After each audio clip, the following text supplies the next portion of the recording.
¿Tienen alguna pregunta o algún comentario hasta ahora?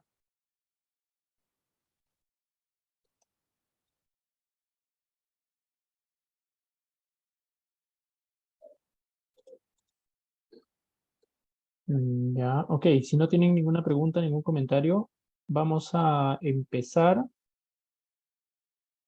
Vamos a empezar con el notebook. ¿Ya? Hay un notebook en nuestro repositorio que es sobre convoluciones. Es básicamente para,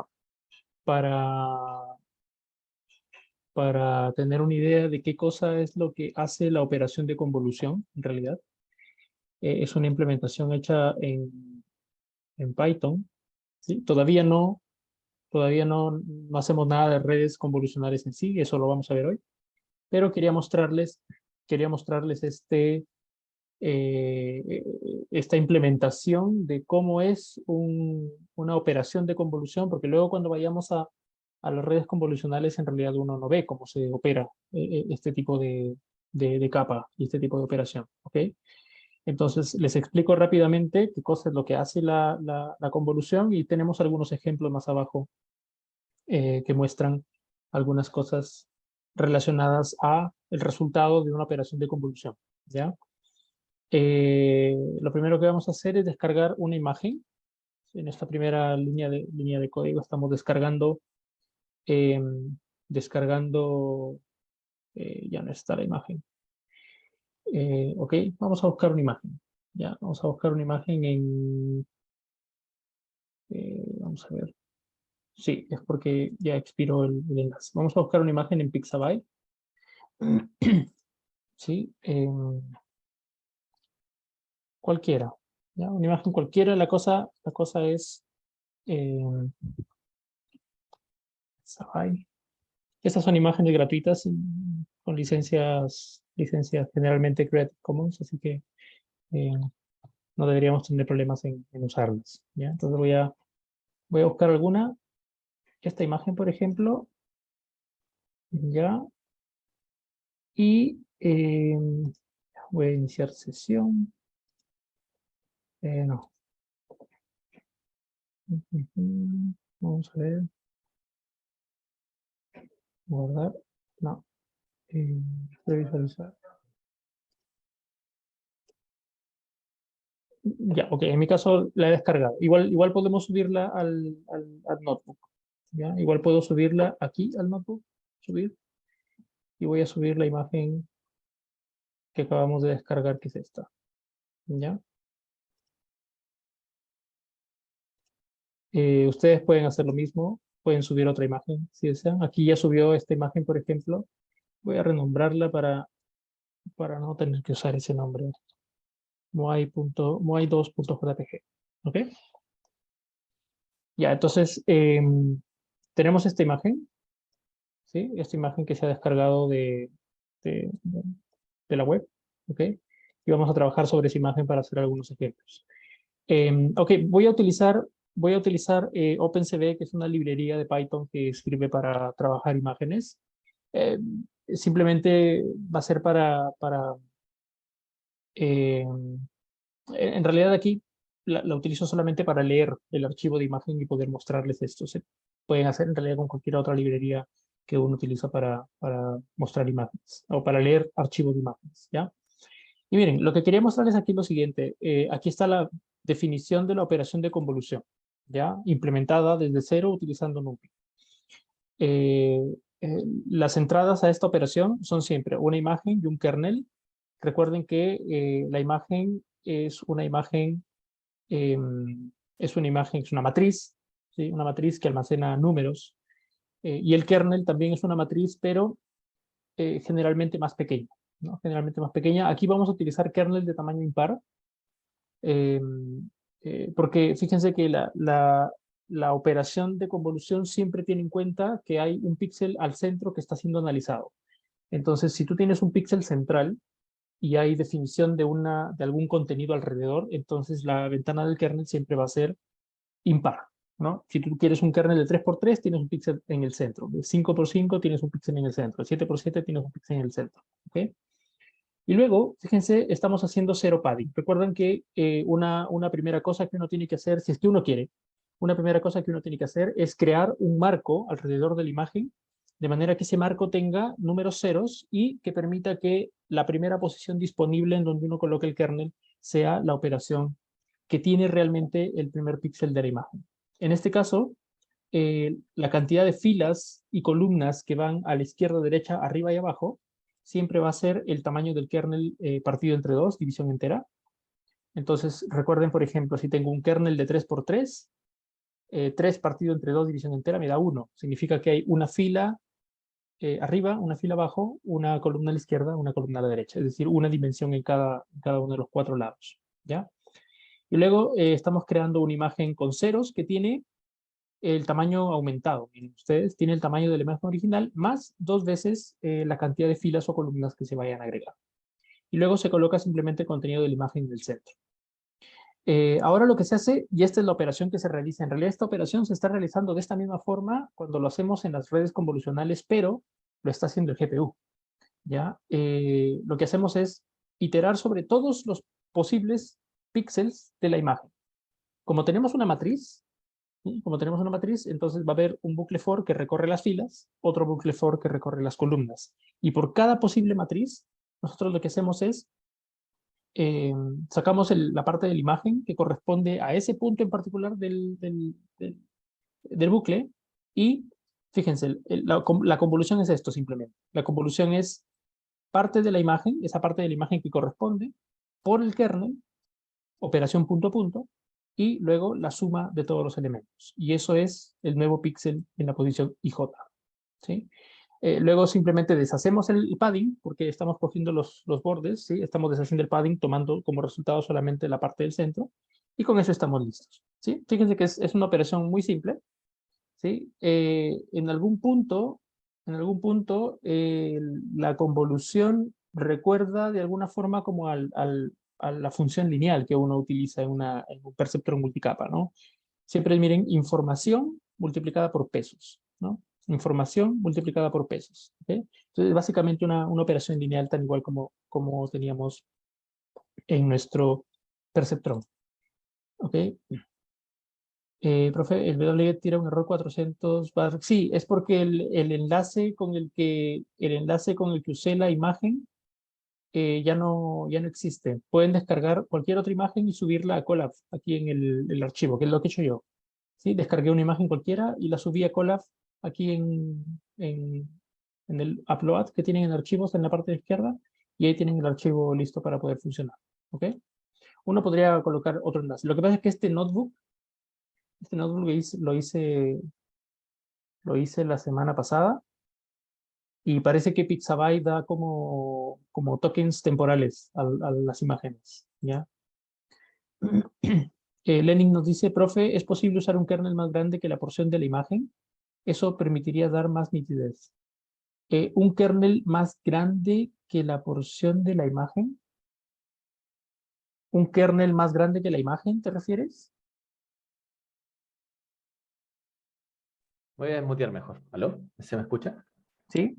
Nada, es que me pasó la clase anterior que veíamos que el kernel hacía que se perdiera nitidez de la imagen, por decirlo así, Ujú, ¿ya? ujú, Como que se perdía información, ¿ya? sí. ¿Hay alguna función reversa en el cual le demos más nitidez? Por eso me pensé así como agrandar, o sea, tener una matriz más grande que el kernel que la porción pequeña de 3 por 3 que estoy tomando de, de la imagen, por decirlo así. Al final, como crear más información de la... No sé si eso se puede, esa era mi duda. Ya, ok, gracias Lenin. Y Diego nos comenta por acá, ¿no? Claro, la operación de borronear la imagen era no por el tamaño del kernel, sino porque el kernel era un kernel de suavizamiento. El kernel era un kernel que hace la operación de suavizar.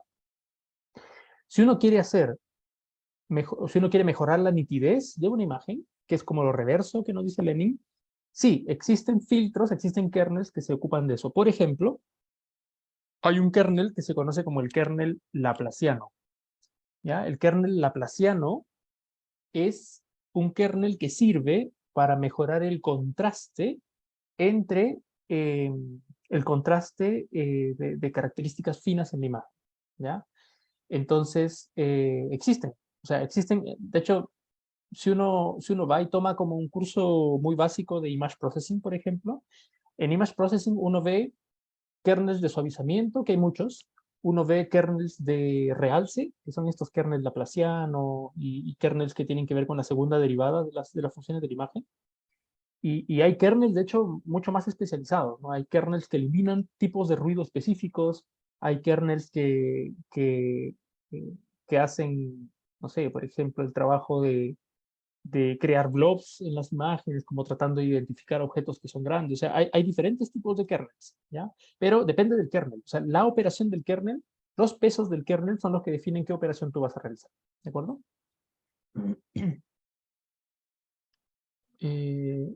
Lenin, entonces lo que entiendo no es por el tamaño del kernel, es por los números que lo componen. Exacto, la operación que se lleva a cabo sobre la imagen está definida en los pesos, en los números del kernel, ¿de acuerdo? No en el tamaño. El tamaño va a definir el nivel de injerencia que tiene el kernel dentro de la información de la imagen, si es que vas a tomar más o menos información del contenido de la imagen, ¿ok? ¿Sí? Entonces, por ejemplo, miren, aquí tenemos un ejemplo con la imagen del Moai, ¿sí? Vamos a aplicar un kernel. Miren, he puesto un kernel de tamaño 7 y es un kernel promedio, ¿ya? Es el kernel promedio de tamaño 7. Realizamos la operación de convolución con la función que está arriba y lo que obtenemos es, dependiendo del tamaño de la imagen, esto puede demorar un poco, está, ¿sí? Entonces, por ejemplo, esta es la imagen original, la de la izquierda, y la imagen de la derecha es la imagen que está claramente suavizada, ¿ya? Uno podría incrementar el tamaño del kernel aquí, no lo vamos a incrementar mucho porque toma más tiempo. Mientras más grande es el kernel, también es más la cantidad de operaciones que uno realiza, ¿sí? Esta vez va a tomar un poquito más de tiempo porque hay bastante, y ahí está, por ejemplo, con un kernel de tamaño 13, la cantidad de información, o sea, el promedio ha sido tomado en cuenta una vecindad más grande y por lo tanto el suavizamiento es cada vez mayor, ¿ok? Recuerdan que les mostré en clase, habían unos kernels que eran como para detectar información de cambio, tanto en dirección X como en dirección Y. Estos valores se emplean para hacer, por ejemplo, detección de bordes, ¿no? Fíjense ustedes aquí, lo curioso, ¿sí? Acá atrás de los Moais hay como una montaña, ¿sí? Y cuando uno le aplica estos kernels, que son los kernels que miden niveles de cambio, sale toda la silueta de la montaña, ¿sí? Y además de todas las siluetas de los Moais, ¿ya? Lo mismo si aplicamos esto sobre el otro filtro que vimos en la diapositiva. ¿Sí? Entonces, ¿sí? Lo que quiero que entiendan aquí es que la información de la imagen va a cambiar. Fíjense aquí, por ejemplo, cuando le aplicamos otro filtro, que es el filtro de los bordes contrarios, como bordes verticales, entonces ahí no salió tanto el borde, miren, no salió tanto la silueta de la montaña, pero es porque la silueta de la montaña es más horizontal que vertical, ¿sí? Entonces, ¿cuál es la conclusión de todo esto? La conclusión es que la operación de convolución es una operación que permite transformar el contenido de una imagen. Cómo se transforma esa imagen depende de los números que están en el kernel y podrían haber infinitos números de kernels que hacen diferentes tipos de operaciones sobre una imagen. ¿De acuerdo? ¿Ok? Ahora, la pregunta que nosotros nos hacemos aquí en este punto es si el kernel hace una operación sobre la imagen para transformarla, ¿podré aprender los kernels? ¿Cierto? Si yo quiero procesar una imagen y quiero, no sé, clasificar una imagen, por ejemplo, ¿tendría sentido entonces que ahora yo aprenda cuáles son los kernels con los cuales yo tengo que transformar el contenido de una imagen, de manera que después de transformar esa imagen a través de kernel aprendidos, yo pueda mejorar la representación que me ayude a clasificarla? ¿Sí? Eso es lo que hace justamente una red neuronal convolucional. ¿Ok? Entonces vamos a pasar a ver ahora, ahora sí, cómo se utiliza esta operación de convolución dentro de capas de redes neuronales. ¿Sí? ¿Hasta ahí alguna pregunta? ¿Alguna duda, comentario?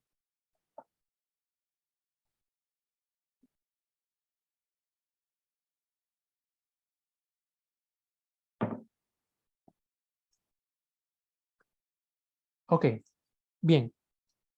Miren, pensemos en esa forma que habíamos estado nosotros utilizando para procesar imágenes hasta ahora.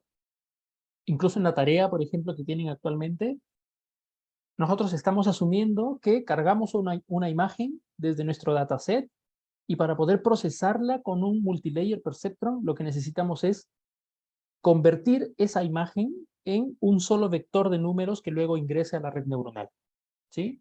Entonces, supongamos que yo tengo una imagen como esta que tengo en la figura del slide. Tengo esta imagen que tiene tamaño 32 por 32, es decir, tiene 32 filas, 32 columnas, y además tiene 3 canales de color, ¿ya? Porque se está representando con RGB, ¿sí? Rojos, verdes y azules, ¿de acuerdo?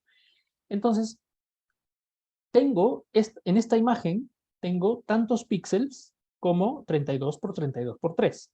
¿Sí? Tantos valores numéricos, ¿no? Tantos valores numéricos como 32 por 32 por 3. Si yo quisiera que esta imagen sirva como input a una red perceptrón multicapa, entonces yo lo que necesito hacer es tomar cada uno, ¿sí? Tomar cada uno de los valores que contienen a esta imagen y aplanarlos, entre comillas, aplanarlos y convertirlos en un solo vector que contiene 3072 números, porque 32 por 32 por 3 es 3072. ¿Ok? Es 3072. Entonces, significa que yo tendría que aplanar este conjunto de números y ahora sí utilizar un perceptrón multicapa. ¿Ya? Pero ¿cuál es el problema con este approach? ¿Cuál es el problema eh, con esta forma de trabajar la información de las imágenes? Primero, si nosotros creamos una red neuronal que reciba como entrada un dato de 3072 dimensiones, ¿sí? Porque es un vector de 3072 números, lo primero que va a pasar, ¿sí? Lo primero que va a pasar es que ya de por sí la primera capa oculta que procesa los 3072 números va a contener una cantidad de pesos tremenda. Por ejemplo, basta con que yo tenga una primera capa oculta de 10 neuronas, yo ya necesito más de 30.000 pesos para poder procesar solamente esa primera capa. ¿Sí? ¿Por qué? Porque es número de neuronas de entrada por número de neuronas de salida, más la cantidad de biases, ¿no? O sea, más de 30.000, ¿cierto? Y eso tomando en cuenta que solamente estoy usando 10 neuronas en la capa oculta. O sea, si se me ocurre utilizar 1000 neuronas en la capa oculta, entonces esto simplemente no escala. Ya tendría más de 3 millones de datos, de puntos, de pesos, perdón, simplemente en la primera capa. ¿Ya? Ese es un primer problema. O sea, el primer problema es que las imágenes parecieran ser datos que son de muy alta dimensión y que necesitan obviamente de mucha capacidad de las redes para poder procesarlas. ¿Ya? Entonces, la cantidad de parámetros va a crecer mucho. Si yo utilizo un perceptrón multicapa que simplemente haga el trabajo de recibir la data linealizada y procesarla. ¿Sí? Pero hay otro problema. ¿Sí? Hay otro problema. Miren, yo tengo los 3072 números aquí que representan a la imagen. Cuando yo creé la primera capa que está más adelante, la capa oculta intermedia, ¿sí? La capa oculta intermedia de 10 neuronas, por ejemplo. Todos los datos ingresan a la primera neurona con sus pesos. Todos los datos, de nuevo, ingresan a la segunda neurona con sus pesos. Todos los datos ingresan a la tercera neurona con sus pesos. Todos los datos ingresan a la cuarta neurona con sus pesos. Todos los datos se procesan en cada neurona con sus pesos. ¿Sí? ¿Será bueno eso? ¿Tendrá sentido hacer eso? ¿Sí? ¿Tendrá sentido que nosotros hagamos que toda la información de la imagen se procese de la misma forma, como si todo fuera importante al mismo tiempo? Vamos a hacer un pequeño análisis aquí, por ejemplo. ¿Ya? Yo tengo la información de la imagen. Pensemos ahora la imagen como tal, ya no como una representación vectorial, sino una imagen como la que vemos nosotros. Esta imagen tiene cierta información que hace que nosotros como seres humanos podamos reconocer su contenido. Por ejemplo, viendo la imagen, yo puedo saber que en esta parte que estoy marcando con rojo, la parte inferior izquierda, en esta parte hay una nariz, hay un hocico y hay algo de información que me dice, no sé, hay bigotes, por ejemplo. ¿Sí? Entonces, la información relacionada a la parte que me hace pensar que esto es un felino, esa información, fíjense ustedes que es información localizada. La información de la imagen que me está dando contexto para que yo pueda analizar y comprender esa imagen es localizada. ¿Sí? Por aquí también, por ejemplo, si yo marco parte de la textura, de la espalda del leopardo, entonces también la información de los patrones que están localizadas en esa textura está localizada. ¿Sí? Es información localizada. Y por lo tanto, por ejemplo, esta información que está aquí no tiene nada que ver con la información del árbol en donde está parado o echado, acostado. Esta información no tiene nada que ver con la información del fondo de la imagen que contiene puros valores negros. ¿Sí? Hay mucha información en la imagen, entonces, que no me sirve. Y más bien yo lo que quiero o quisiera es que el modelo neuronal se dé cuenta de que en esta zona hay cosas que me hacen pensar que esto es un felino. En esta zona hay cosas que me hacen pensar que por la textura esto no es solo un felino, sino que es un leopardo. Hay una zona por aquí que me dice, ah, mira, por acá hay orejas. Entonces, o sea, estoy reafirmando cada vez que encuentro ciertos cues, ciertos rasgos, ¿sí? Me permite reafirmar que esto es un felino. ¿De acuerdo? Entonces, la estructura visual, la información de estructura visual es local, no es global. Por lo tanto, no tiene sentido que nosotros procesemos toda la información como si fuera un todo. ¿Ok? Segundo, píxeles en regiones lejanas probablemente no componen contenido interesante. Como les decía, ¿no? Por ejemplo, los píxeles aquí muy cercanos son los que definen un hocico, los píxeles por aquí muy cercanos son los que definen el tipo de piel. ¿Sí? Pero puede ser que no necesariamente todos contra todos los píxeles sean necesarios para tener esa misma información. ¿Ok? Y ahora nosotros conocemos una operación que computa relaciones locales. Esa operación es la convolución.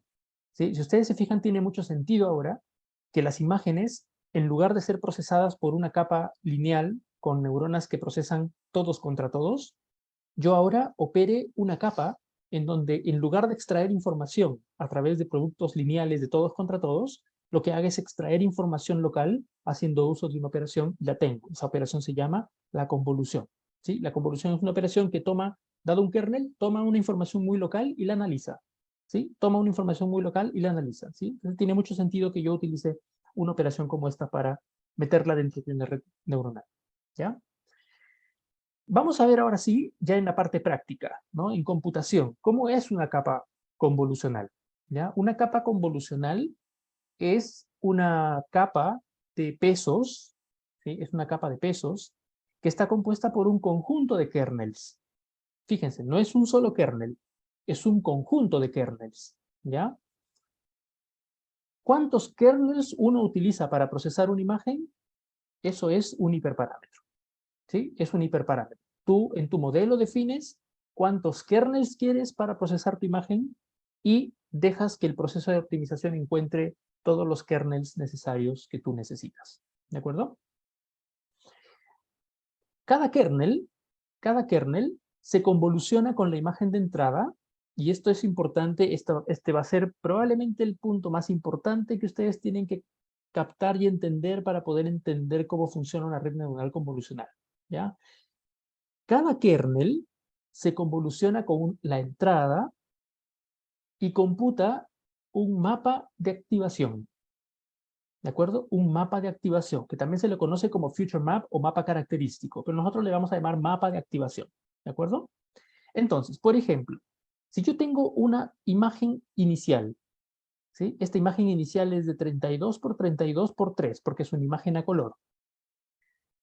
Y tengo un filtro o un kernel de 5 por 5 en tamaño espacial, por 3 de profundidad también, ¿sí? Fíjense que la profundidad del kernel tiene que coincidir con la profundidad del dato de entrada. Como la imagen original es de profundidad 3 porque tiene canal rojo, verde y azul, entonces el kernel va a tener también 3 profundidades o profundidad 3, significando que hay un kernel para rojo, hay un kernel para verde y hay un kernel para azul. Del producto de la convolución entre este kernel y esta imagen, lo que obtengo es un mapa de activación. Este mapa de activación, siempre que convolucionamos un kernel con un input, siempre tiene profundidad 1. ¿De acuerdo? Siempre tiene profundidad 1. Aquí el tamaño, por ejemplo, el tamaño del mapa de activación 28 por 28, fíjense que es porque no hemos utilizado zero padding en este ejemplo. Entonces, al no utilizar zero padding, hay información que se pierde. Y como el kernel era de 5 por 5, lo que se perdió fueron 2 filas, 2 columnas, dos filas, 2 columnas arriba, abajo, izquierda, derecha. Y eso me da 28 por 28 por 1 de profundidad, siempre. ¿Ya? Por 1 de profundidad siempre. ¿De acuerdo? ¿Ok? Preguntas.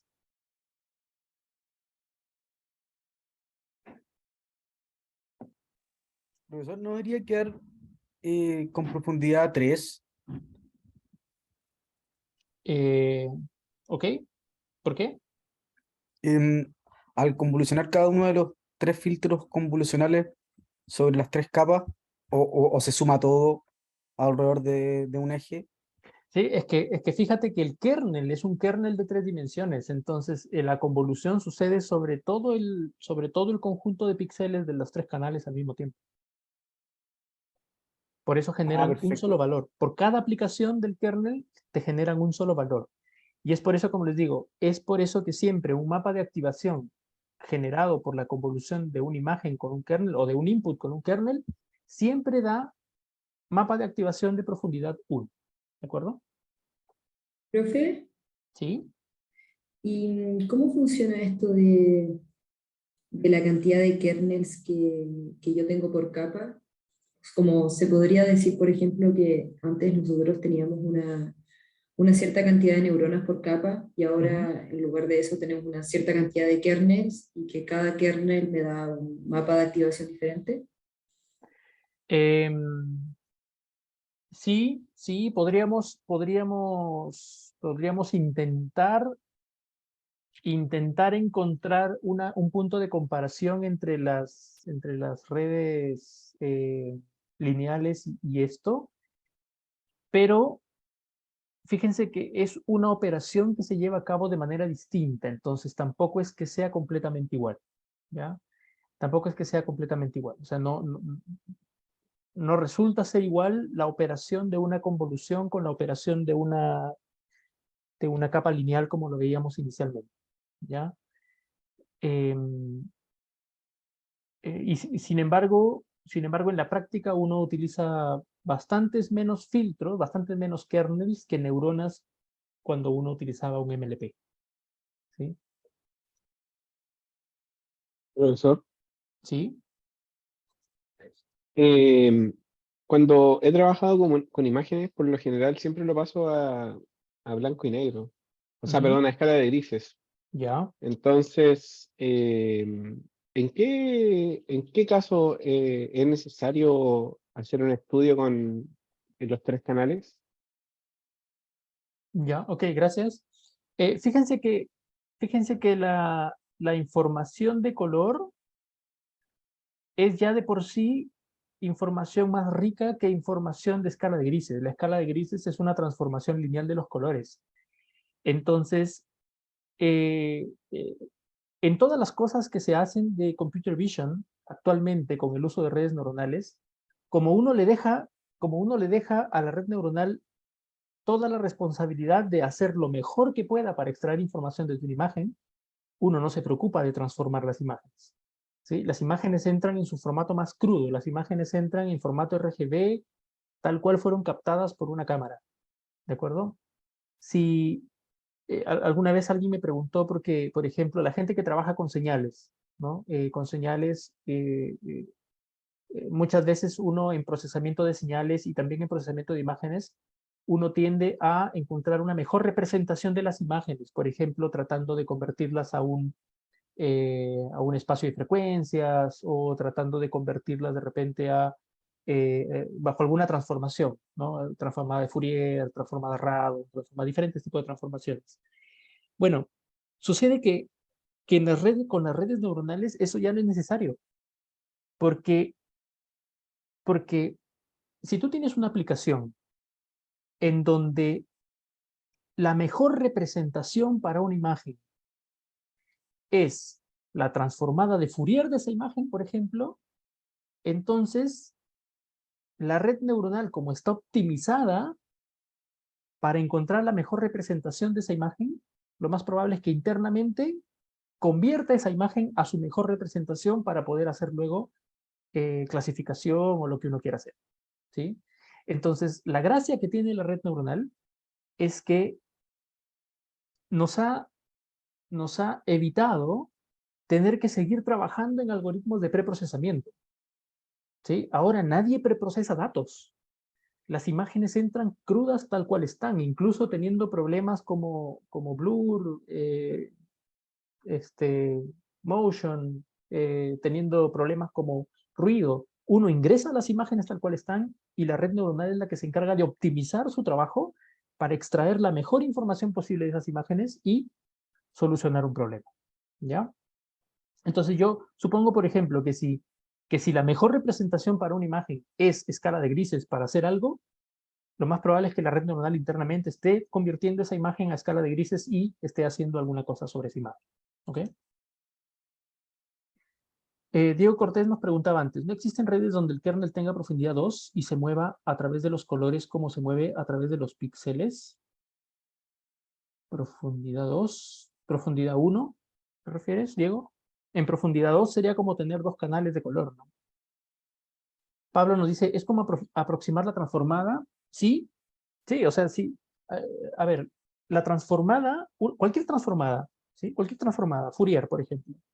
La transformada de Fourier es una función que transforma una imagen de entrada, ¿cierto? La transforma, ¿sí? Es una función que antes eran píxeles, le aplicas una transformación y después son coeficientes numéricos, ¿sí? Como es una función, si es lo mejor representarla con esa función, probablemente la red neuronal esté aprendiendo esa transformada internamente, ¿sí? Cristóbal, aún así se puede justificar el procesamiento para reformular un problema a imagen. Ejemplo, un problema de audio a espectrograma para resolución de las CNNs. Sí, es que ahí date cuenta que eso no es preprocesamiento desde el punto de vista de que ingresa un dato y sale algo que es del mismo tipo de dato, ¿sí? Ahí estamos hablando de cambiar el tipo, estamos hablando de cambiar el dominio del dato para poder solucionar un problema. Y eso sí se hace, ¿sí?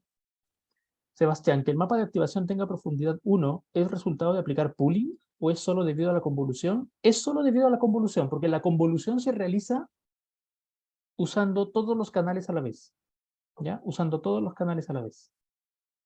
Diego, ¿y si las imágenes tienen demasiada resolución, no es conveniente achicarlas? Sí, generalmente se hace eso cuando uno tiene imágenes muy grandes, ¿sí? Uno reduce el tamaño de las imágenes, pero uno reduce el tamaño de las imágenes no porque la red neuronal no pueda trabajar con imágenes grandes, ¿sí? Uno reduce el tamaño de las imágenes para hacer que el tiempo de procesamiento de la red neuronal sea acotado y tú puedas realizar un experimento en un tiempo aceptable, ¿sí? Pero no es porque no puedan, o sea, es porque simplemente eh, uno tiene límites y bueno, también uno tiene límites sobre la cantidad de espacio que uno puede almacenar para hacer un entrenamiento. Entonces es más una limitación técnica que una limitación teórica, ¿ya? ¿Ok? ¿Ok? ¿Alguna otra pregunta?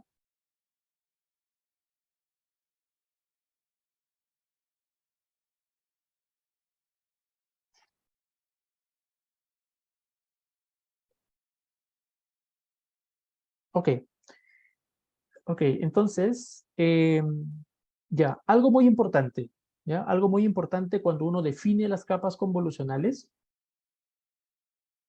siempre, ¿ya? Siempre, la profundidad, ¿sí? La profundidad del input es siempre la profundidad de los kernels, ¿ya? La profundidad del input es siempre la profundidad de los kernels. Y ojo que aquí no estoy diciendo la profundidad de las imágenes. ¿Por qué? Porque tengan en cuenta una cosa, la imagen es una imagen solo al inicio. La imagen es solo el input de la primera capa. Conforme tú vayas transformando esa información, deja de ser una imagen y pasa a ser un mapa de activación, ¿sí? Entonces, en el intermedio, ¿no? Así como estábamos organizando nosotros nuestras redes por capas, la imagen es lo que ingresa, que tiene profundidad 3 y tú lo puedes visualizar.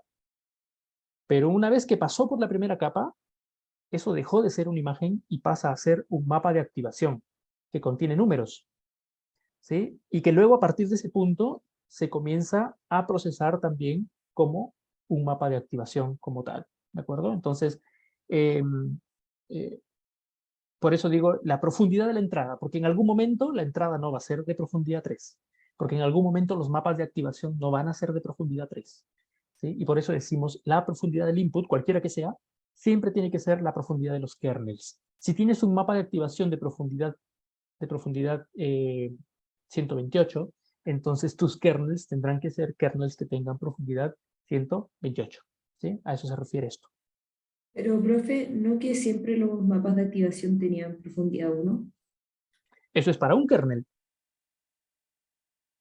Ah, ok, ok, ¿sí? Si tú tienes 10 kernels, entonces estás ok, generando 10 mapas de activación y por lo tanto eso ya no es una imagen, es un mapa de activación de ya, profundidad 10, ¿sí? ok, gracias. ¿Ok? Sí, entonces eso justamente, ¿sí? Una capa convolucional, entonces, puede tener varios kernels, ¿sí? Puede tener varios kernels, ¿de acuerdo? Y cada kernel genera un mapa de activación, ¿sí? Cada kernel genera un mapa de activación, ¿de acuerdo? Entonces, si tengo 10 kernels, entonces esa primera capa genera 10 mapas de activación. Si tengo 120 kernels, esa primera capa genera 120 mapas de activación, ¿sí?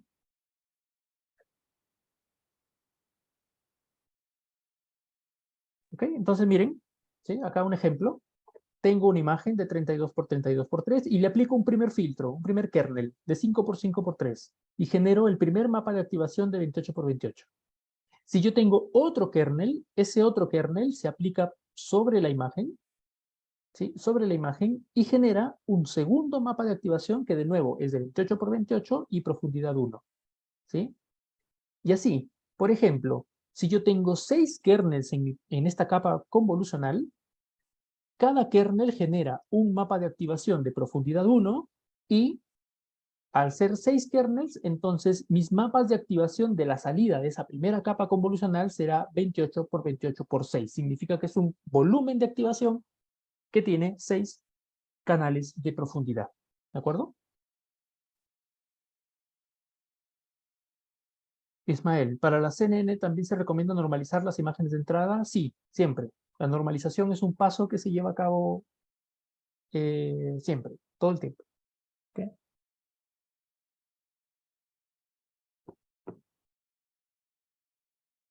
Igual, la misma idea, normalización media cero, desviación estándar 1, ¿sí? Media cero, desviación estándar 1, ¿ya? ¿Ok? ¿Sí? ¿Preguntas entonces? ¿Sí? El resultado de una capa convolucional, como tiene varios kernels, entonces el resultado de una capa convolucional es siempre un volumen que contiene mapas de activación, ¿sí? Un volumen que contiene mapas de activación. El tamaño espacial de ese volumen está definido por la operación de convolución y los tamaños entre el input y el kernel. Este tamaño 28 por 28 estaba definido porque el input tenía 32 por 32 y el kernel era de 5 por 5. Y la profundidad del volumen de activación está determinado por el número de kernels, ¿sí? La profundidad del volumen de activación está determinado por el número de kernels, ¿ok? Eso, esa es la fija de la siguiente semana del cuestionario, ¿ya? Cumplí con mi palabra, por si se dieron cuenta. La que les dije que era la fija la semana pasada, la puse como pregunta en este cuestionario.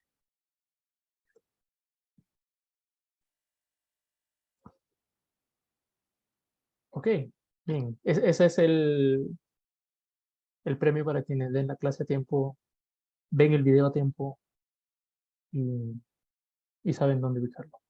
Apunten el minuto, por si quieren volverlo a repasar. Ok, bien. Seguimos entonces.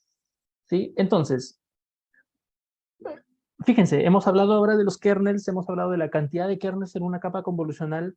Entonces ahora vamos a ver cuántos parámetros hay, ¿ya? En una capa lineal, las que hemos estado viendo antes de ver esto, ¿ya? En una capa lineal, los parámetros eran los pesos y los biases, ¿cierto? Y la operación que realizábamos nosotros para calcular esa función lineal era así, ¿no? La capa L recibía la data de la capa previa multiplicada por los pesos más B, ¿no? Ese era el producto lineal, o la función lineal que utilizábamos nosotros antes de la función de activación, ¿sí? Ahora, ¿sí? Ahora, fíjense que esta operación lineal que teníamos aquí es un producto punto entre la entrada y los pesos. Y la convolución también es un producto punto entre la entrada y los pesos, ¿sí?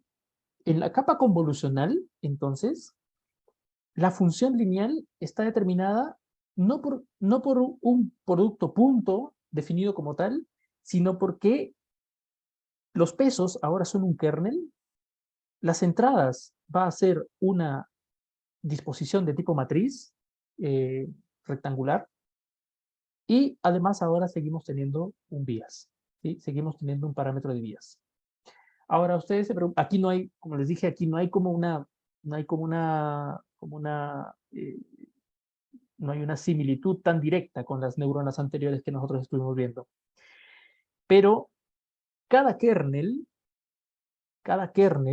tiene su bias, ¿sí? Cada kernel tiene su bias. Entonces, si en una capa convolucional hay 6 kernels, es porque hay 6 vías, es decir, hay 6 números, cada uno representando el bias de cada uno de los kernels, ¿ya? ¿De acuerdo?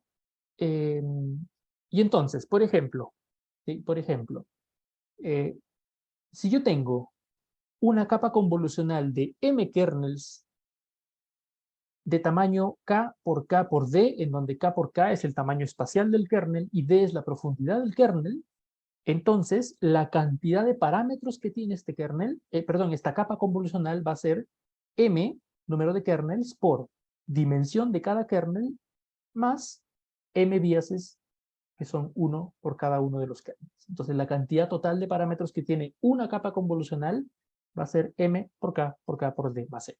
¿Ok?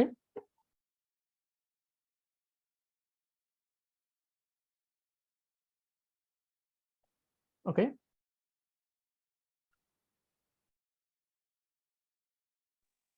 Profesor, en este caso, el bias sigue siendo un número, un escalar, por cada kernel.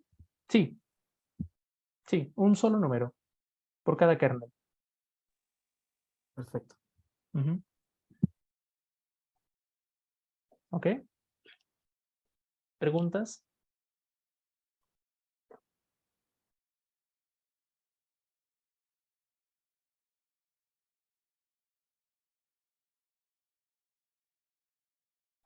Ok.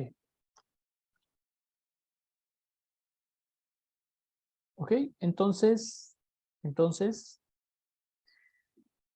hasta ahí hemos hablado sobre la operación básica de convolución, las capas convolucionales. Ahora, fíjense una cosa, ya a partir de este punto, ya nosotros creo que podríamos dar por hecho lo siguiente. Si yo puedo representar una convolución como una operación lineal,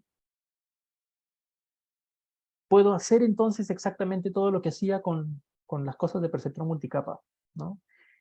Puedo hacer backpropagation, puedo aplicar derivadas sobre esta operación de convolución, puedo utilizarla dentro de una secuencia de capas, ¿no? Es decir, podemos hacer cualquier cosa con este tipo de operación, ¿ya? ¿De acuerdo?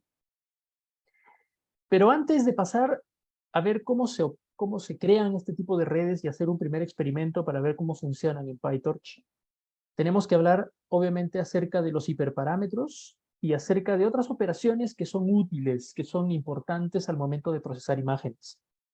Vamos a hablar ahora sobre los hiperparámetros y sobre una operación en particular, que es una operación que se utiliza dentro de las redes neuronales convolucionales para hacer que el trabajo con este tipo de redes sea muy eficiente, ¿ya? Que tiene que ver con pooling.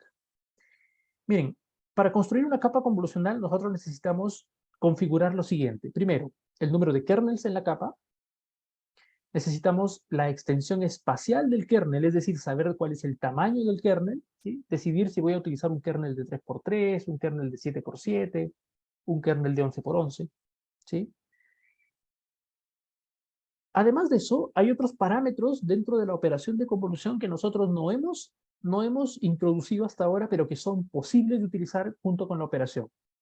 Fíjense, yo les había dicho inicialmente que la operación de convolución, el kernel va pasando por píxel a píxel, ¿no? O sea, opero el kernel en una posición, luego lo deslizo a una posición, opero, lo deslizo a una posición, opero, lo deslizo a una posición, opero. Sin embargo, esa operación se puede generalizar. Es decir, yo podría querer mover el kernel más de una posición, ¿sí? A ese hiperparámetro que controla cada cuánto va a saltar el kernel para hacer una operación, se le conoce como el strife, ¿sí? El strife. Básicamente el strife es el número de píxeles de salto que uno utiliza durante la convolución, ¿sí? Podría ser 1, que es normalmente lo que hemos visto hasta ahora, pero yo puedo generalizarlo a saltar cada 2 píxeles, saltar cada 3 píxeles, ¿ok? Hay otro hiperparámetro que por ahora nosotros no lo hemos considerado en nuestro desarrollo de redes convolucionales, pero que es lógico, el padding, ¿sí? Yo podría querer, por ejemplo, que después de aplicarle los kernels a una determinada input, después de aplicarle los kernels, yo no quiero que cambie el tamaño del input, por ejemplo, ¿sí? Y si no quiero que cambie el tamaño, tengo que aplicar padding. Entonces, es un hiperparámetro que define si es que yo quiero que la capa convolucional se haga cargo de agregar padding o no, ¿ya? Entonces, dados estos hiperparámetros, ¿ya? Dados estos hiperparámetros, si tu volumen de entrada tiene tamaño W, es decir, por ejemplo, si la imagen original, la inicial, tiene tamaño W, es decir, W por W, por ejemplo, el tamaño del mapa de activación en la capa convolucional va a ser esto. Y esta es una fórmula que la vamos a tener, en realidad uno después termina casi memorizándola, ¿no? Pero la relación que existe entre el tamaño de un mapa de activación de salida y el input es este, ¿sí? Tamaño de la imagen original menos f, que es la extensión del kernel, más 2 veces la cantidad de píxeles de padding, sobre el stride más 1. ¿De acuerdo? Hay una pregunta en el chat. ¿Una misma capa puede tener kernels de distintas dimensiones? Una misma capa puede tener kernels... No, todos los kernels son del mismo tamaño. ¿Sí? Todos los kernels son del mismo tamaño. Técnicamente uno podría, ¿ya? O sea, uno podría tener kernels de diferente tamaño, pero ¿sabes cuál es el problema? El problema sería que tendrías que controlar hiperparámetros para cada kernel. Y en la práctica, eso no vale la pena. O sea, en la práctica no vale la pena tener que hacerse cargo de cada kernel individualmente, sino que tú seteas hiperparámetros para todos los kernels y que todos los kernels sean del mismo tamaño. Y eso funciona. ¿Ok? ¿De acuerdo? ¿Sí? Entonces, eso. ¿Sí? Si tú sabes el tamaño de tu imagen de entrada, si sabes cuál es el tamaño del kernel, si sabes cuántos píxeles vas a poner por padding, y sabes el stride, entonces tú puedes calcular el tamaño de tu imagen de salida. Miren, hagamos un experimento. No sé si hay acá. No, no hay. Hagamos un experimento hacia el vuelo. Nuestra imagen original en el ejemplo anterior era de 32 de tamaño. ¿Sí? El kernel era de tamaño 3. 32 menos 3, 29. ¿Sí? 29. Más 2 veces píxel de padding. Si tú no aplicas padding, este valor P es 0. ¿Sí? Este valor P es 0. Entonces aquí era 29, todo el numerador. 29 sobre S. Si el kernel va pasando de una posición en una posición, S era 1. ¿Sí? Entonces teníamos 29, ¿cierto? Sí, 29. Ah, pero ¿saben qué? No, estoy mal. F era 5, ¿cierto? 32 menos 5, 27. 27 entre 1, 27 más 1, 28. Y ese era el tamaño que teníamos en la imagen de salida, 28 por 28. ¿Sí? Eso era porque el kernel estaba utilizando un tamaño 5. ¿Ya? Ok, entonces, ¿por qué es necesario que ustedes sepan esto, que sepan esta fórmula, que sepan cómo calcular cuál es el tamaño del volumen de salida? Porque, por ejemplo, en PyTorch nosotros tenemos que hacernos cargo de los tamaños de nuestros mapas de activación. ¿Sí? Así que al inicio podría que eso, uno no llegue a saber cuáles son los tamaños. ¿Ok? Y es necesario saberlo. Preguntas. Y ahí eso no debería estar todo multiplicado por K. Es que no, esto es el tamaño del mapa de activación, se refiere al tamaño espacial. ¿Ya? Es que fíjense que la profundidad es algo que, ¿sí? La profundidad es algo que ya está definida, ¿no? La profundidad se define por la profundidad del input, ¿no? ¿Sí? Esto es tamaño, cuando me refiero a tamaño, me refiero a tamaño espacial, ¿ya? No a profundidad. ¿Ok? ¿Sí? Entonces, por ejemplo, esto es lo que les decía, ¿no? Aplicar un kernel con stride 1 significa que vamos a ir píxel a píxel, ¿no? Un determinado kernel como este, por ejemplo, lo voy pasando por los 3 primeros, luego corro una posición, luego corro una posición y así. Si yo aplico un stride 2, significa que voy a hacer el salto del kernel cada 2 píxeles, ¿no? Stride de 3, salto del kernel cada 3 píxeles, ¿ok? Ahora ustedes si se preguntan, bueno, ¿y cómo seteo esos hiperparámetros? ¿Cómo hago para saber si tengo que aplicarle stride, si no tengo que aplicarle stride? Eso es a gusto del programador y diseñador. Hay redes neuronales como las primeras que se inventaron, por ejemplo, en donde los creadores jugaban mucho con hacer un experimento de qué pasa si muevo el stride, qué pasa si cambio el stride. Sin embargo, después cuando ya se empezaron a dar cuenta que en realidad lo que importaba más en una arquitectura, más que los hiperparámetros como estos, era en la profundidad de una red convolucional, entonces todo comenzó a converger como a un conjunto de hiperparámetros clásicos que siempre funcionan. ¿Sí? Entonces, y que nadie los cambia, que nadie varía. ¿Ya? Lo cual no quiere decir que no se pueda variar, se puede variar, ¿sí? Sino que uno ahora, por ejemplo, no sé, uno crea una red neuronal, yo ya sé, por ejemplo, el tamaño de kernel 3x3 va a funcionar siempre, eh, con padding, stride 1. ¿Sí? Entonces uno comienza como ya a dar por hecho cuáles son las mejores recetas en la práctica para actualizar este tipo de cosas, ¿ok? Para setear parámetros. Aquí hay un ejemplo. Miren, aquí tenemos una imagen, ¿sí? Aquí tenemos una imagen que está desdoblada, ¿sí? La imagen está desdoblada como en cada uno de sus canales, ¿sí? Entonces tenemos el canal de los rojos aquí, el canal de los azules aquí y el canal de los verdes aquí, ¿sí? ¿Se ve? Entonces son los 3 canales propios de una imagen de 3 canales, ¿cierto? Solamente que está la matriz de un canal arriba, la matriz del canal verde aquí y la matriz del canal azul aquí. Por lo tanto, los kernels también tienen que tener 3 canales. El primer kernel de 3 canales se opera sobre la imagen, ¿no? Se opera sobre la imagen y va generando los valores del primer mapa de activación de salida, que son los verdes. ¿Sí? El segundo kernel hace lo propio, el tercer kernel hace lo propio. Pero fíjense aquí, porque alguien justo me preguntaba, ¿no? ¿Esta operación se realiza canal a canal? No. Es una operación que se realiza en toda la profundidad, ¿sí? Entonces aquí la convolución se lleva a cabo así, miren, es este valor por este valor, más este por este, más este por este, más este por este. Una vez que terminaste con ese primer canal, comienzas a seguir sumando lo del segundo canal, más este por este, más este por este, más este por este, más este por este, más al final este por este, más este por este, más este por este, más este por este. Al final, más el vías, que es un solo número, ¿sí? Todo eso te sale un solo número, ¿de acuerdo?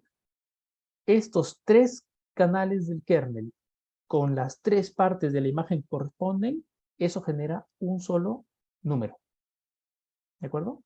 Mueves el kernel a la siguiente posición y haces exactamente lo mismo y genera un solo número. Esa es la razón de por qué el mapa de activación de salida tiene siempre profundidad 1 cuando operas un kernel con la imagen. ¿Ok?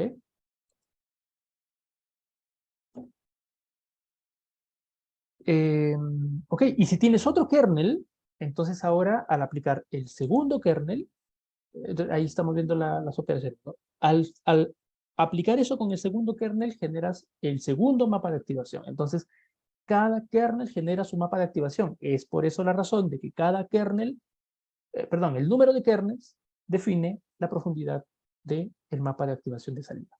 ¿Ok?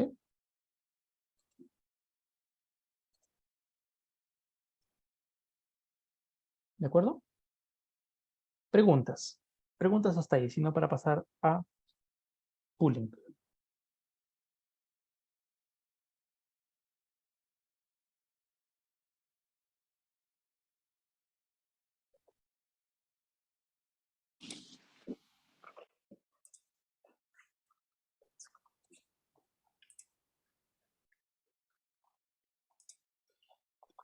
Diego, y sobre el vías, ¿el kernel en cada posición tiene su vías? ¿Quién sabe la respuesta?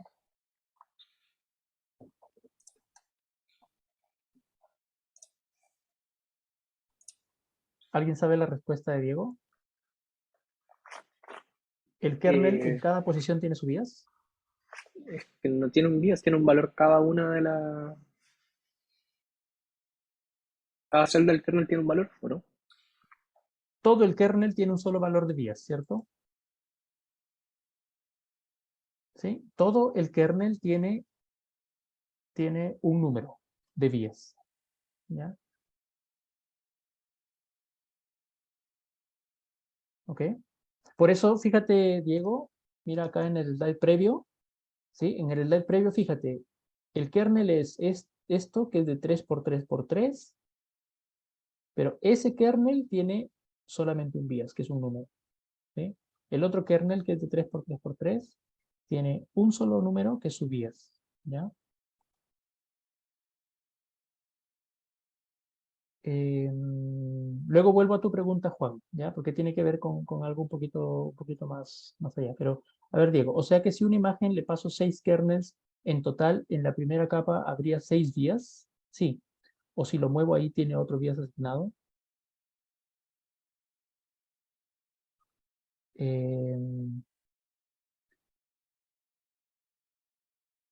Este, si lo muevo, ¿te refieres a cuando hacemos la convolución?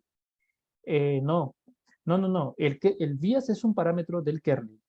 ¿Ya? Entonces tú estás en una ubicación, aplicas el kernel, le sumas el vías y eso es tu producto lineal de toda esa operación. Ese es el vías. ¿Sí? Mueves el kernel, aplicas la operación y le aplicas el mismo vías que antes. ¿No? Mueves el kernel, aplicas la operación y le aplicas el mismo vías. El vías, durante toda la operación de la imagen, es un solo número, que es el mismo. ¿Ya? Pero como es un parámetro, después de hacer el backpropagation, va a cambiar y a la siguiente vez que apliques la convolución en otra pasada, en otra iteración, ese vías va a ser distinto porque cambió, ¿cierto? Porque se optimizó. ¿Sí? ¿De acuerdo? Juan había preguntado, ya, Juan Flores, no me queda claro cómo pasamos de los mapas de activación a una clasificación que podamos saber representar como la de los números del 0 al 9? Buena pregunta, pero es que eso lo vamos a ver cuando ya comprendamos todas las cosas acerca de redes convolucionales, porque las capas convolucionales lo que hacen es transforman la información de la imagen en su dominio hasta que llega un punto en el que tú ya no quieres transformarla más, y en ese punto, entonces, en ese punto llegas a utilizar lo que conocemos siempre. Entonces llega un punto en el que transformas tu red convolucional a un MLP, que hace el trabajo de hacer la clasificación como lo conocemos y como lo hemos visto en toda nuestra primera parte del curso. ¿Okay?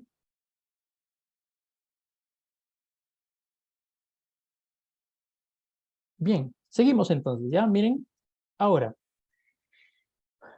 sabemos cómo podemos armar una capa convolucional, sabemos cómo son los parámetros de esta capa, sabemos cómo opera. Yo podría ahora entonces comenzar a poner como diferentes capas convolucionales, pero hay un problema, ¿sí? Hay un problema, miren.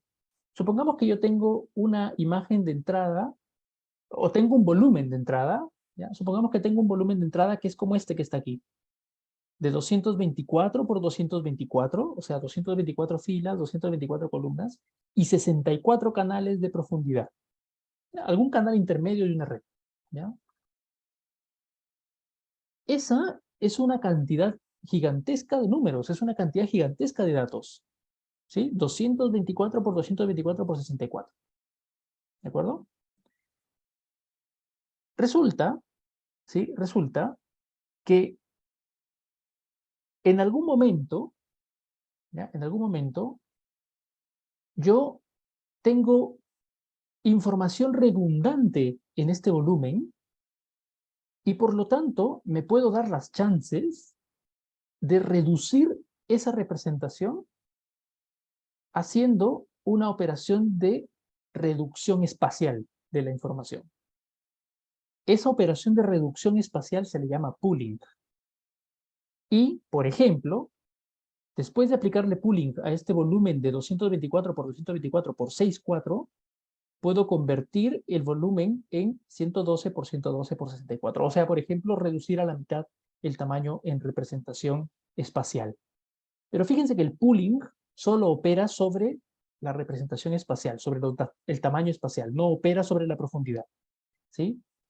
La profundidad sigue siendo 64. Lo único que va a cambiar es el tamaño. Antes era de 224 por 224, ahora es de 112 por 112. ¿Sí?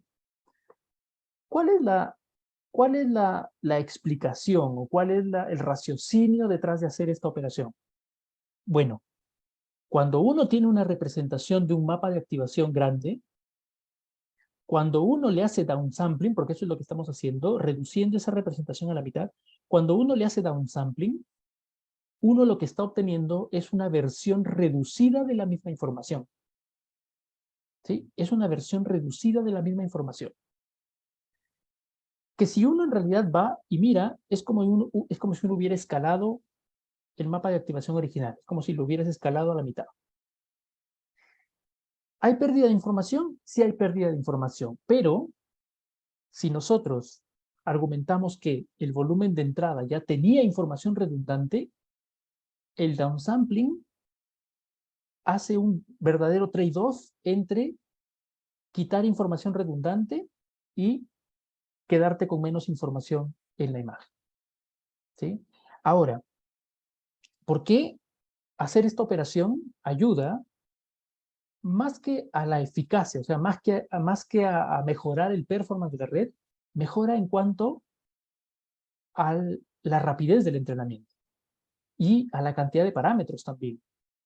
¿Por qué? Porque si yo reduzco el volumen a esta representación, la siguiente vez que yo opere sobre este volumen, yo estoy operando sobre un cuarto de la información de la imagen original en tamaño, lo cual es mucho menos información y lo cual obviamente toma mucho menos tiempo en procesar. ¿Ya?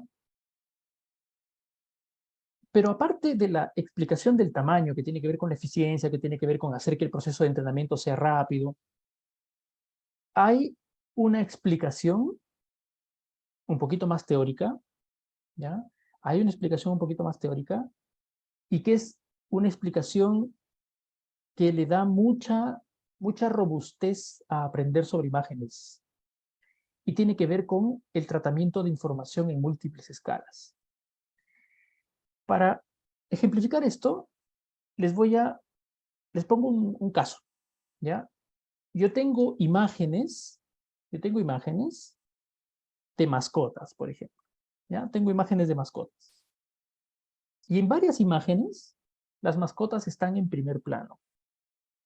Entonces tengo una imagen, por ejemplo, de 256 por 256 y mi mascota está en primer plano. Significa que muchos píxeles de la imagen están dedicados a la mascota, ¿cierto? Y tengo otro conjunto de imágenes en donde las mascotas están lejos de la cámara. Por lo tanto, del contexto total de la imagen, la mascota parece pequeña. ¿Sí? La pregunta es, ¿cómo puede hacer una red neuronal convolucional para procesar una imagen en donde el objeto de interés es grande y en otra imagen el objeto de interés es pequeño? Y poder tener la capacidad todavía de discernir que esas imágenes pertenecen a imágenes de mascotas. Lo que necesito ahí es tener una representación multiescala. Necesito que el modelo que yo voy a utilizar sea capaz de aprender que cuando una mascota es grande, tiene muchos píxeles y cuando una mascota es pequeña, tiene pocos píxeles. La operación de pooling tiene que ver con eso justamente. Fíjense que cuando yo reduzco la representación de un mapa de activación, lo que antes estaba representado por una cantidad tal de píxeles, cuando hago el downsampling, esa misma representación ahora tiene menos píxeles. Por lo tanto, yo ahora puedo, por ejemplo, detectar una mascota grande en el volumen de la izquierda o una mascota pequeña en el volumen de la derecha. ¿Sí?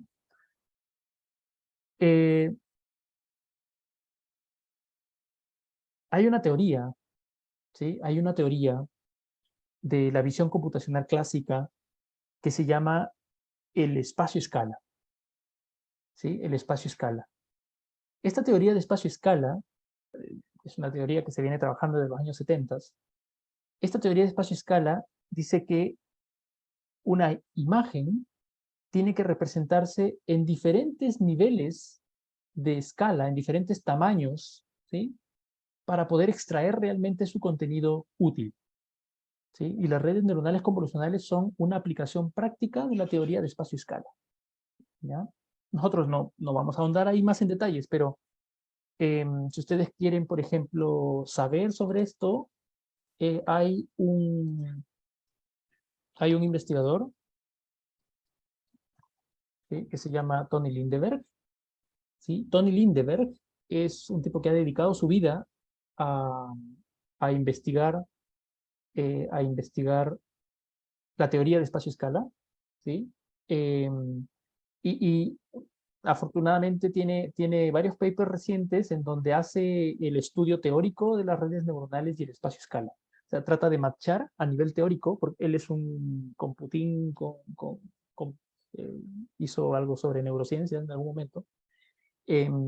Trata de matchar el funcionamiento de las redes neuronales convolucionales junto con la teoría de espacio-escala, ¿no? Entonces hay cosas bien interesantes ahí en su página, si alguno de ustedes quiere en algún momento como irse a ver estas cosas que son bien interesantes. Sus papers describen cosas como desde la parte de la neurociencia hasta la parte de la computación, pasando por los modelos matemáticos intermedios. Es bien rica la teoría que él trabaja. Y de hecho, como les digo, actualmente está trabajando en cosas de redes neuronales con espacio-escala, ¿no? Y pueden encontrar ustedes cosas como, por ejemplo, aplicaciones de funciones clásicas como los gaussianos y cómo esto se va hacia el lado de las redes neuronales, ¿ya? Eso, hay una razón de ser, hay una teoría detrás de todo esto, ¿sí? Así que no, por eso como les decía, hay cosas teóricas que están por debajo de todo lo que uno está haciendo en redes neuronales, ¿ya? Bien, ¿cómo se hace en la práctica la operación de pooling? En la práctica la operación de pooling se hace de la siguiente forma, miren, yo voy a tomar una imagen original que es una matriz, y voy a comenzar a dividirla en grupos de píxeles. Por ejemplo, aquí voy a dividir esto en estos 4x4 píxeles, lo voy a dividir en grupos de 2x2. ¿Sí? Lo voy a dividir en grupos de 2x2. ¿Ok? Y en cada grupo de 2x2 voy a aplicar una función de agregación.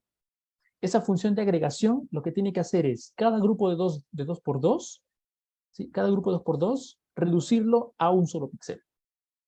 Entonces, por ejemplo, la operación más clásica que uno realiza aquí es max pooling. ¿Qué significa? Voy a tomar grupos de 2x2 y el máximo valor es el que lo paso como píxel vencedor, podríamos decir. ¿Sí? De este grupo de 2x2 paso el 8, que es el que venció. De estos el 3 y de estos el 4. Fíjense que acabo de reducir la representación de 4x4 a una representación de 2x2. ¿Okay? A esta operación se le llama max pooling de tamaño 2, porque estoy tomando grupos de 2x2, y stride de 2, porque fíjense que tomo dos elementos, 2x2 elementos, y luego me muevo a los siguientes 2x2 elementos. Es por eso un stride de 2. ¿Sí? Este es el conjunto de parámetros más típicos para max pooling. ¿Sí? Max pooling con tamaño 2, stride de 2, que siempre lo que hacen es reducir el tamaño de la representación a la mitad en cada dimensión espacial, y si uno lo ve bien, uno lo que está haciendo es reduciendo a un cuarto la cantidad de información de la imagen. ¿Ok? Preguntas hasta ahí. Profe, yo siempre he tenido la típica duda de, ya tenemos max pooling, min pooling, average pooling, y probablemente uno podría hacer como la función que se le ocurra para hacer un pooling, pero ¿qué diferencia entre una y otra? ¿Y eso va a repercutir en cómo funciona mi red neuronal? ¿O también es como, termina siendo un hiperparámetro y tenemos que simplemente probar y ver qué funciona mejor?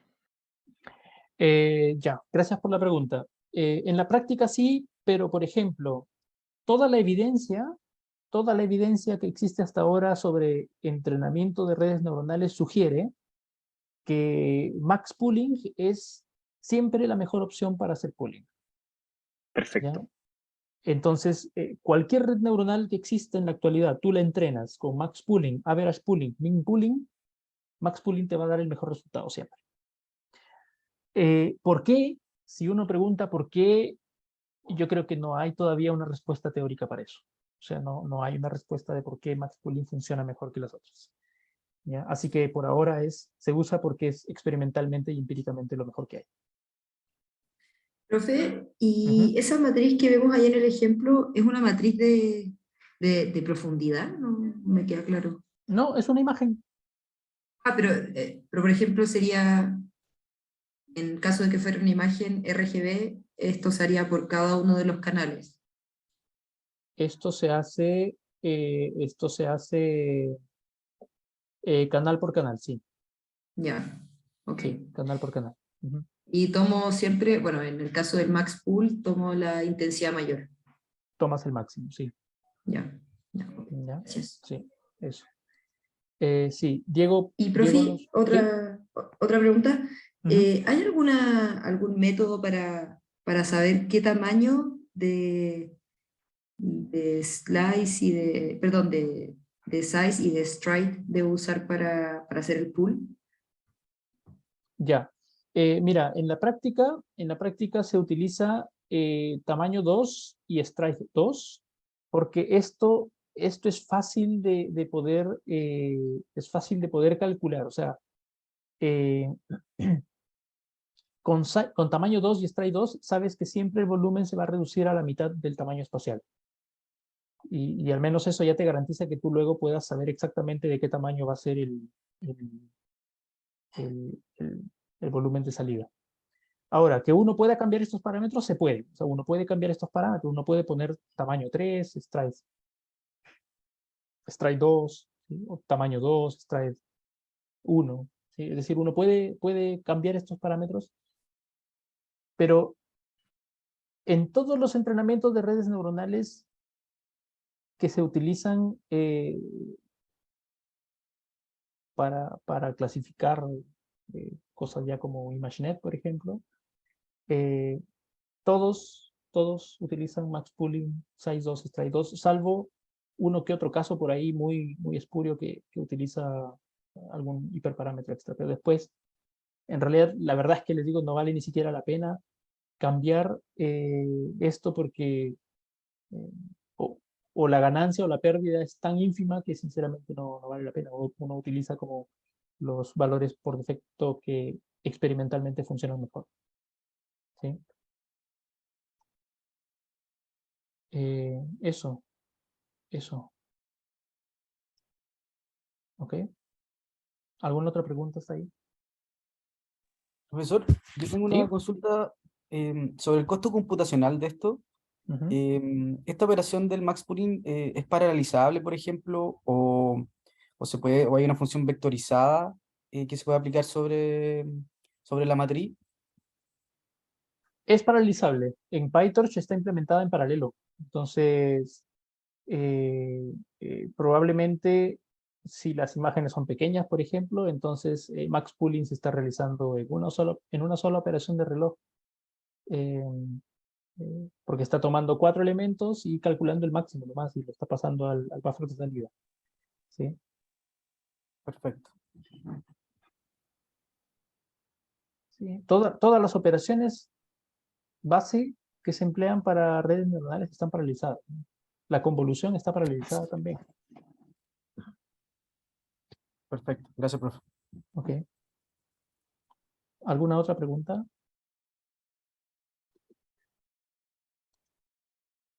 Diego. Igual min pooling no debería ser simétrico a max pooling. Es como lo mismo si los pesos son negativos y tomo el mínimo, ¿no? Sí. Buena pregunta.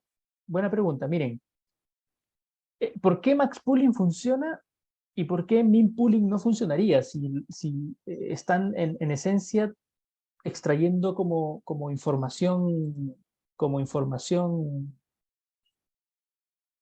ahora te contesto, Camila. Están extrayendo como información simétrica. La clase pasada, cuando hablábamos de convolución, ¿sí? La clase pasada, cuando hablábamos de convolución, yo les comenté algo acerca de lo que estaba pasando entre el contenido de la imagen y un kernel cuando uno aplica convolución. La verdad es que uno está tomando una porción de la imagen y le estás aplicando el producto punto con los pesos del kernel, ¿cierto? Producto punto con los pesos del kernel. Y si uno lo ve desde el punto de vista algebraico, el producto punto es una operación de similitud. ¿Sí? El producto punto es una operación de similitud. Cuando tú calculas el producto punto entre dos vectores, la magnitud o el valor de ese producto punto te está diciendo si esos dos vectores están o son ortogonales o son muy parecidos. ¿Sí? Aquí está pasando lo mismo. El kernel multiplicado por la imagen te está diciendo de alguna forma qué tan similares son el kernel con la imagen. Y entonces el valor de salida de ese mapa de activación, y fíjense que tiene sentido ahora llamarlo mapa de activación. ¿Sí? Nadie me preguntó eso, ¿por qué mapa de activación, cierto? El mapa de activación se llama así porque cada número en ese mapa de activación significa qué tanto se activó la imagen ante el kernel. ¿Sí? ¿Qué tan similar es cierta porción de la imagen con el kernel? Y por lo tanto, ese mapa de activación contiene como señales que me van diciendo, mira, en esta parte, miren aquí, por ejemplo, ya para hablar de esto, pongo este ejemplo de esta imagen que está aquí en la diapo. Se fijan que hay zonas negras y zonas blancas. Las zonas blancas deben estar representando aquellos lugares en la imagen en donde el kernel fue muy similar a la imagen y por lo tanto tuvo un valor alto de activación. ¿Sí? Cuando uno aplica max pooling, lo que uno está haciendo es priorizando aquellos lugares en donde ese valor de activación fue óptimo, fue mayor. Contra utilizar min pooling, en donde uno estaría extrayendo aquellos valores en donde en realidad el kernel se difería mucho con el contenido de la imagen. Yo creo que esa es la razón de por qué max pooling funciona mejor que min pooling. Es porque max pooling está funcionando en conjunto con la operación de convolución, en donde la operación de convolución ya está extrayendo información acerca de cuáles son aquellos lugares en donde uno tiene que ponerle interés. Y Max Pooling lo que está haciendo es simplemente reforzando eso y pasándolo a la siguiente etapa en donde vamos a solamente esa información pasarla para adelante. ¿Ok? Camila nos dice, profe, en la práctica, ¿qué diferencias hay entre Max Pooling, Min Pooling o Average Pooling? La operación que realizas sobre estos 4 elementos. Por ejemplo, si tú tomas estos 4 elementos y aplicas Max Pooling, es porque sacas el máximo. Si de estos 4 elementos sacaras Min Pooling, tomarías el 1, que es el mínimo. Si de estos elementos tomas el promedio, entonces sumarías todos y los dividirías entre 4 y ese número va a parar aquí. ¿Sí? Esa es la diferencia entre Max Pooling, Min Pooling y Average Pooling. ¿Okay? Pablo Yáñez, ¿se puede aplicar dropout en este tipo de capas? Sí, se puede aplicar dropout en las capas convolucionales. Solamente que no tendría mucho sentido aplicar dropout sobre capas convolucionales. ¿Sabes por qué? Porque realmente lo que quieres es que los kernels aprendan solo a transformar información de imágenes. Y más bien yo dejaría el trabajo de regularizar la red a las capas finales, que son las que después transforman esto a una clase. O sea, al final hay un MLP, ¿no? Al final hay un multilayer perceptron que toma lo último que uno hizo con capas convolucionales y aplica capas ocultas y capas de salida. Ahí yo aplicaría dropout, ¿ya? Y luego vamos a ver unos tipos de redes, por ejemplo, en donde la última parte de la clasificación es un MLP muy simple, que ni siquiera tiene sentido aplicar dropout ahí. Y la forma como se regulariza es simplemente aplicando un batch normalization así, eh, eh, un batch normalization bien intenso, ¿no? Pero eso funciona. Todos los ingredientes que ahora nosotros ya conocemos, vamos a ir juntándolos en algún momento para comenzar a hacer cosas más grandes, ¿ya? ¿Ok? ¿Preguntas?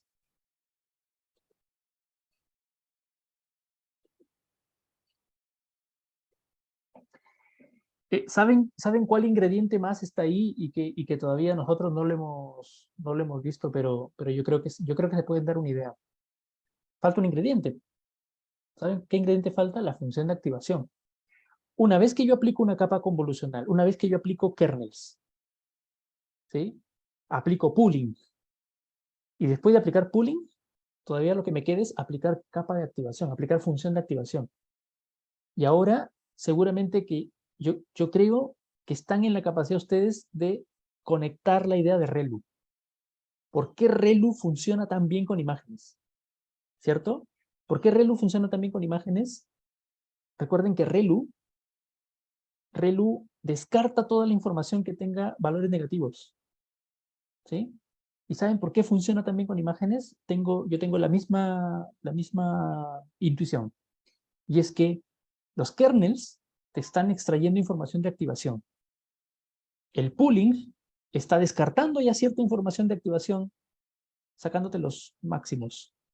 Y ReLU te está sacando sobre los máximos, todavía aquellos que son negativos lo descartas, te quedas solo con positivos. ¿Sí? Así que esos ingredientes funcionan muy bien juntos. Capas de activación con max pooling, con ReLU. ¿Sí? ¿Ok?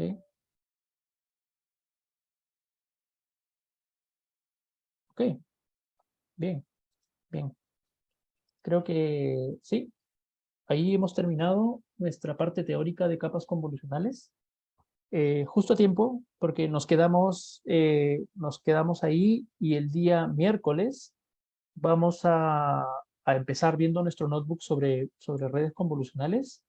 ¿Sí? Ahí vamos a tratar de sacarle todo el jugo posible a PyTorch y al notebook que tenemos para poder aprender sobre el trabajo con redes convolucionales.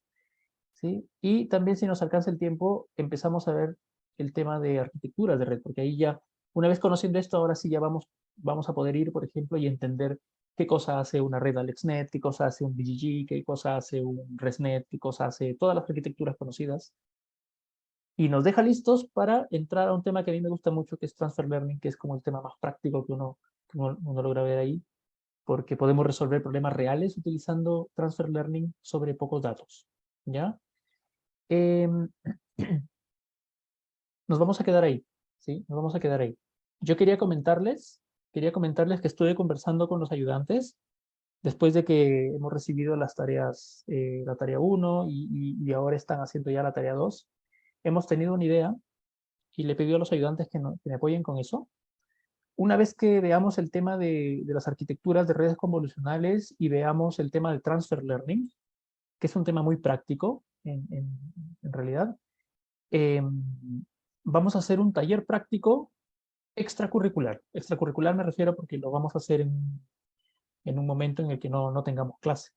¿Sí? Este taller práctico, les comento más o menos la idea que tenemos, lo vamos a hacer tipo un hackathon, ¿no? O sea, vamos a proponer un caso de estudio y tal vez este caso de estudio nos tome, no sé, podría tomarnos hasta una semana resolverlo, pero la idea es que vamos a fijar horarios, ojalá todos los días, un par de horas, unas 3 horas, en donde nos reunimos y discutimos el problema y vemos por dónde va, por aquí, por allá, y dale, proponemos alguna cosa para hacer para mañana, y vamos haciendo así como, proponiendo una solución real a un problema real. Eso es, queremos encontrar también un dataset que sea como de un problema real, que realmente nos haga pensar y nos haga sudar. Esa es la idea.